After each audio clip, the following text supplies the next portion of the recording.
What do basketball, poker, and Maui farming have in common? Meet Don Nelson, the maverick of the NBA. I'm Leah, and I'm excited for this one. Don Nelson's story is a full-on adventure. I'm Garrett, and I'm eager to dig into how he rewired the game and somehow ended up growing coffee and, hosting poker nights in Maui. Welcome to Laid Back Learning with Leah and Garrett. Today's topic, Don Nelson's career and legacy, the innovator behind Nellie Ball and the point forward. Quick story to set the mood. I once tried a mini Nellie Ball experiment in a local rec game. We went super small, put our best passing forward in charge of bringing the ball up, and told our big guy to hang near mid-court to pull the shot blocker away. It looked chaotic for, 2 possessions. Then it clicked. The lanes opened, our shooters got rhythm, and we ran off 8 straight points. I was hooked on the idea that creativity beats size when it's organized. All right, basics first. Nellie Ball is an up-tempo, space-first approach. Think pace, mismatches, and smaller lineups that stretch defenses thin. He loved 3-guard groups, had forwards start the offense, and even parked non-scoring centers away from the hoop to neutralize rim protectors.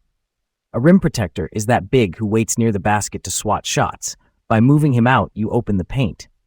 The point forward, by the way, is a forward who acts like your point guard. Paul Pressey in Milwaukee is the classic example.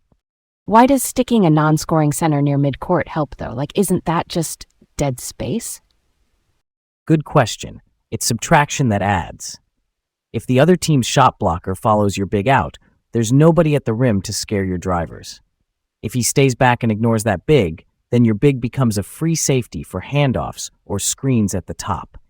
Either way, you distort the defense and create driving lanes. Simple idea, big effect. So Nelson starts as a player, wins 5 NBA titles with the Boston Celtics, and becomes one of the league's best sixth men. Sixth man means a top reserve who plays starter minutes. He hits that famous high-arching jumper in Game 7 of the 1969 Finals, and he's efficient enough to lead the league in field goal percentage in 1974-75. Then, as a coach and executive, he gets bold, 3 Coach of the Year awards, and, for a while, the most regular season wins ever. The modern NBA's spacing and switchability owe a lot to that mindset. Let's roll back to his roots.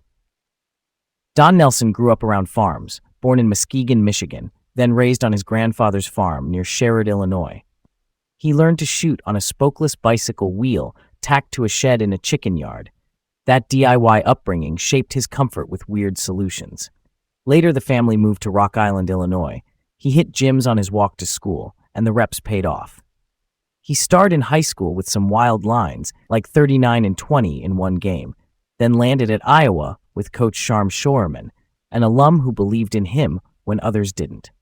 At Iowa, he put up 20-plus per game as an upperclassman and even carried the team when 4 starters were declared academically ineligible one season. Connie Hawkins briefly arrived as a freshman, a future Hall of Famer, but left amid the early 1960s gambling scandal. He wasn't charged, but the mess changed Iowa's outlook. Nelson thought a Hawkins-led Iowa could have challenged Ohio State with Jerry Lucas and John Havlicek. He still finished as Iowa's all-time leading scorer at the time. Drafted 17th by the Chicago Zephyrs in 1962, he bounced to the Lakers, learned behind Elgin Baylor and Jerry West, then signed with Boston in 1965. Boston was his proving ground. Under Red Auerbach, the legendary Celtics coach and executive, and then player coach Bill Russell, Nelson thrived as a trusted reserve who made clutch plays. The 1969 Game 7 jumper is the clip people know, but 1974's Game 7 in Milwaukee is underrated. He started over Paul Silas and helped swarm Kareem Abdul-Jabbar. At age 4, he led the league in field goal percentage, which is efficiency, not flash.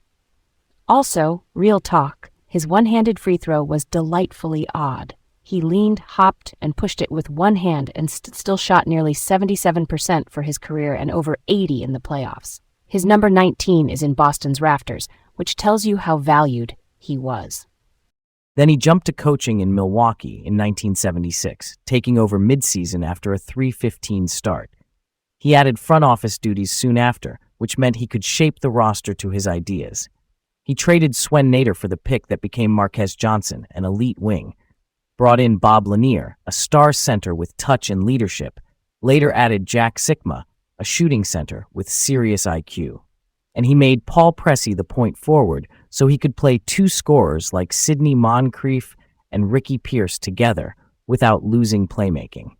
That's the template that echoes through today's positionless basketball. Those Bucks kept winning. 7 straight Central Division titles and Coach of the Year awards in 1983 and 1985. And there's that insane 1977 comeback. Down 29 in the fourth pre-3-point era, they closed on a 35-4 run to win. Pace and pressure, no threes. That's a very Nelly thing to do. He ultimately left Milwaukee after a rift with ownership, but he had proven the system worked with different pieces.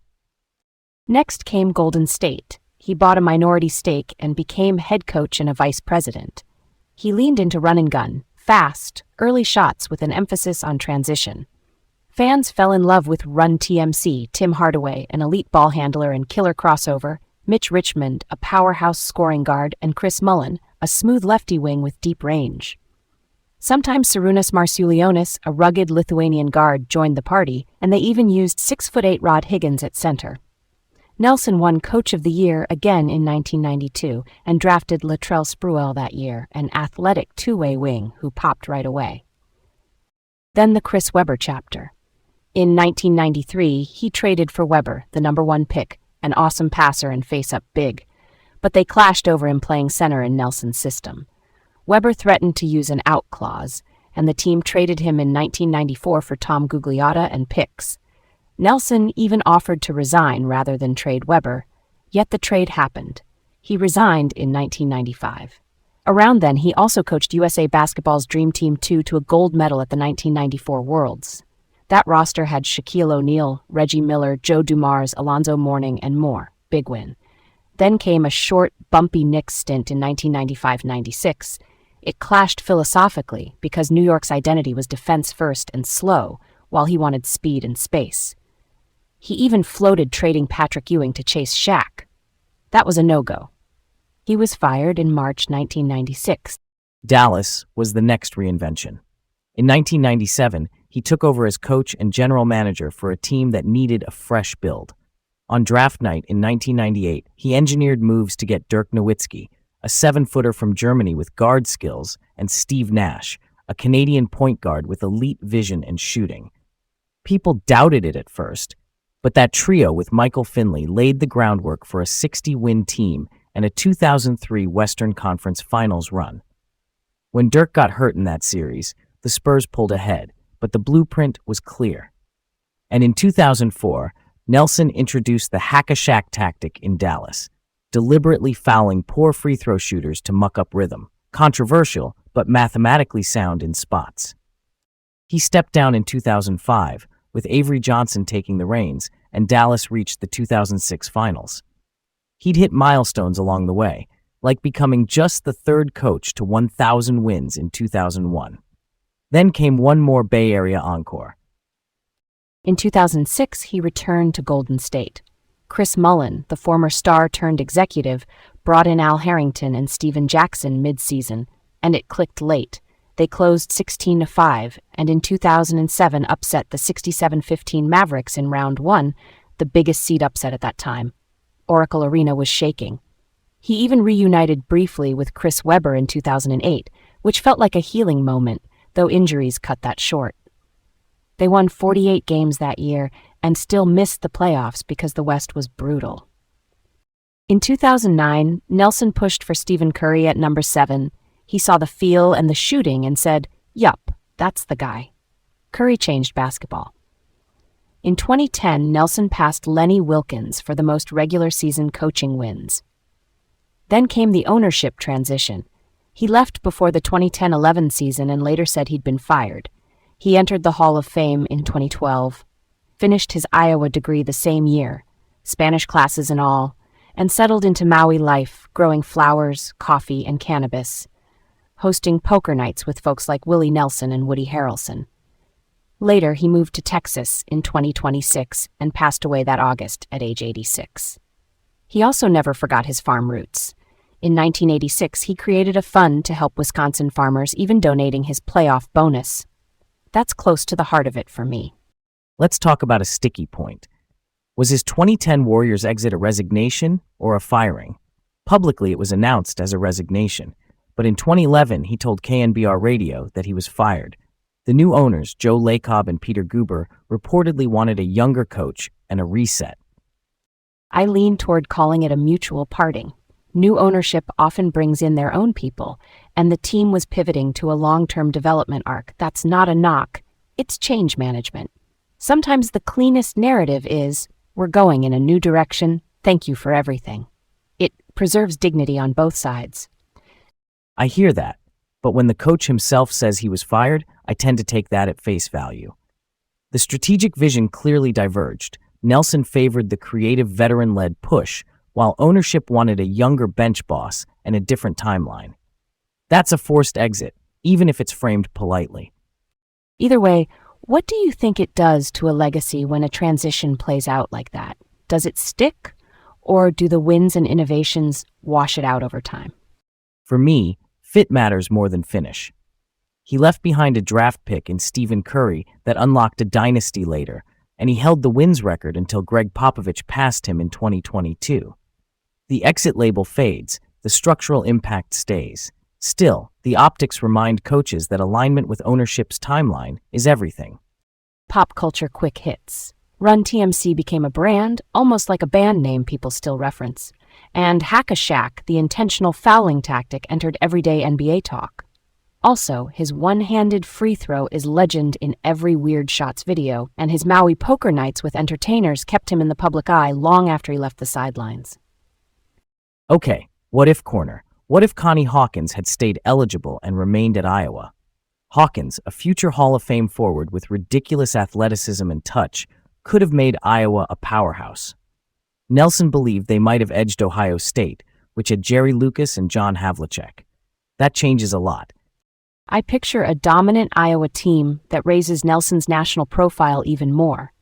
Maybe there's a deep tournament run, and suddenly he's not the underscouted guy. He's the composed star who thrives under pressure.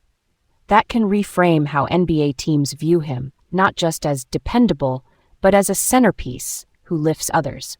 It also might speed up his evolution into that clever problem-solving presence we see later as a coach. Totally. With Hawkins, Nelson's draft stock probably jumps above 17. Maybe he never lands with the Zephyrs, maybe the Lakers chapter shifts, maybe even the timing with Boston changes. But here's the twist. I still think he winds up as that inventive coach. The farm kid with the bicycle rim was always going to tinker. The what-if likely changes who he played with, not who he became. All right, that ties it up nicely. Don Nelson showed that a great idea can outrun convention if you're brave enough to try it. Stay curious, keep it chill, and we'll catch you next time.